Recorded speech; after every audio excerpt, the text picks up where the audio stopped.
বাবার বাড়ি থেকে এই কয়েকটি জিনিস কখনোই নিয়ে আসতে হয় না, নয়তো বাবার বাড়ি এবং শ্বশুর বাড়ির অমঙ্গল হয়। স্বামী স্ত্রীর সম্পর্ক প্রচুর পরিমাণে খারাপ হয়, ডিভোর্স পর্যায়ে পৌঁছাতে পারে। আমি এর আগের ভিডিওতেও আলোচনা করেছি যে বাবার বাড়ি থেকে শ্বশুর বাড়ি কোন কোন জিনিস নিয়ে যেতে নেই, এবং আজকের ভিডিওতেও আরো কিছু আলোচনা করব যেটা বাবার বাড়ি থেকে শ্বশুর বাড়ি কখনোই নিয়ে যেতে নেই। বাবার বাড়িতে যদি কোনো দেবতার ফটো স্থাপিত থাকে, তাহলে সেই ফটো বা মূর্তি কখনোই নিয়ে যাবেন না। তবে আপনি সেই রকম ফটো বা মূর্তি নিয়ে যেতে পারেন যেটা আপনি নিজের পয়সায় কিনলেন, কোনো মেলাতে বা কোনো দোকানে নিজের স্বামীর টাকায় কিনলেন বা নিজের টাকায় কিনলেন, তাহলে সেই ফটো আপনি নিয়ে যেতে পারেন বা সেই মূর্তি নিয়ে যেতে পারেন।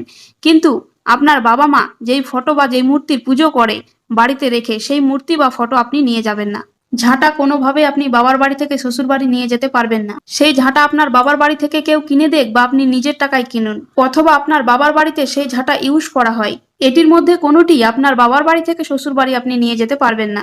যদিও ভুল করে নিয়ে যান, তাহলে সংসারে অশান্তি, অভাব, দারিদ্রতা, ঝগড়া, স্বামী স্ত্রীর মধ্যে সম্পর্ক খারাপ হবে, এবং এইভাবে বেশি দিন যদি চলতে থাকে তাহলে ডিভোর্সও হতে পারে। নাম্বার 3, কারো ইউজ করা জুতো বা চপ্পল। এটা শুনে হয়তো ভাবছেন জুতো বা চপ্পল নিয়ে গেলে আবার কি হবে? হ্যাঁ, আপনার অনেক বড় ক্ষতি হয়ে যাবে। আপনি যার ইউজ করা জুতো বা চপ্পল নিয়ে যাবেন বাড়িতে, তার গুণ আপনার সংসারে প্রভাব ফেলবে। তবে ভালো গুণটা খুব কমের ভাগে সংসারে প্রভাব ফেলে, বেশিরভাগ প্রভাব ফেলে খারাপ গুণটা।